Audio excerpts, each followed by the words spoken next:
সুন্দরবনের এই চাকটা চিপড়িয়ে আপনাদের কাছে এই লিকুইড মধুটা আমরা সাপ্লাই দেব। 100% পিওর মধু, 100% সুন্দরবনের গহীন জঙ্গলের চাকের মধু পেয়ে যাবেন আমাদের কাছে। সুন্দরবনের একদম কাছাকাছি আমাদের বাসা হওয়াতে আমরা কিন্তু নিজেরাই এই চাক সহ মধু সংগ্রহ করি, চাক ছাড়া মধু সংগ্রহ করি। আকল হচ্ছে সব পৃথিবীর সব থেকে বড় আদালত। এই আদালত দিয়ে আপনি আগে বিচার বিশ্লেষণ করবেন কার মধু কিনবেন আর কার মধু কিনবেন না। এই জন্য আমরা একটা কথা বলি, সেটা হচ্ছে কি, ব্যবসা করে শহীদদের সাথে জান্নাতে যেতে চাই ইনশাআল্লাহ। সুন্দরবনের এই মধুটার টেস্টই অসাধারণ। আলহামদুলিল্লাহ, আলহামদুলিল্লাহ। দেখেন, বিসমিল্লাহির রহমানির রহিম। আলহামদুলিল্লাহ, সুবহানাল্লাহ। ভাই, সুন্দরবনের মধুর টেস্ট আলাদা। আল্লাহ তাআলার কোন কোন নিদর্শনকে তোমরা অস্বীকার করবে? দেখেন যারা আল্লাহ তাআলার নিদর্শনকে স্বীকার করতে চান না, একটু দেখেন আল্লাহ তাআলা মৌমাছির মাধ্যমে কত সুন্দর, দেখেন কত সুন্দর। সুবহানাল্লাহ, সুবহানাল্লাহ, সুবহানাল্লাহ। দেখেন, একটু দেখেন শুধুমাত্র। আল্লাহু আকবার। দেখছেন, এই মধুটা জীবনের বিনিময়ে সুন্দরবনের এই মধু কালেকশন করা হয়। এই জন্য আপনারা যারা মধু নিতে চান, এই চাক সহ যারা নিতে চান, চাক সহ করে পাবেন। যারা এই মধুটা, আমি কিন্তু এই মধুটা লিকুইড করেই এই বোতলে আমরা ঢালছি, বোতলজাত করে রাখছি।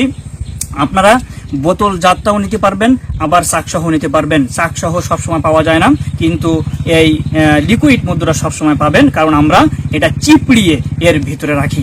এই জন্য অবশ্যই আমরা যখন সুন্দরবনের মধুসহ বাংলাদেশের যে কোনো মধু ক্রয় করব, আগে মধুর বৈশিষ্ট্য জেনে বুঝে তারপরে ক্রয় করবো ইনশাআল্লাহ। এই সুন্দরবনের এই মধুটা হবে সাদাটে, তারপরে এই মধুটা আস্তে আস্তে লাল হয়, কালো হতে পারে।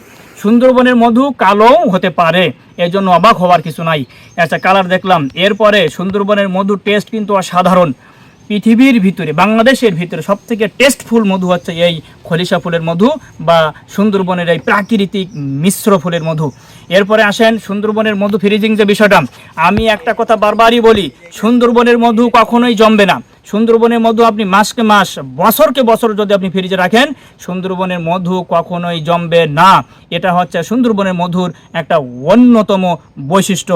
আরও একটা বৈশিষ্ট্য হচ্ছে কি, এই সুন্দরবনের মধু দেখেন এখন কিন্তু চাক অবস্থা আছে, কিন্তু এইটা যখন আমরা লিকুইড করব, এই লিকুইড করার পরে যখন আমরা এরকম বোতলজাত করব, এই বোতলের দেখেন এই যে উপরে আমরা যেটা লেয়ার দেখতে পাচ্ছি, কিছুদিন পরে, 1 মাস 2 মাস পরে এই লেয়ারটা হয়ে যাবে একটু কালচে টাইপের।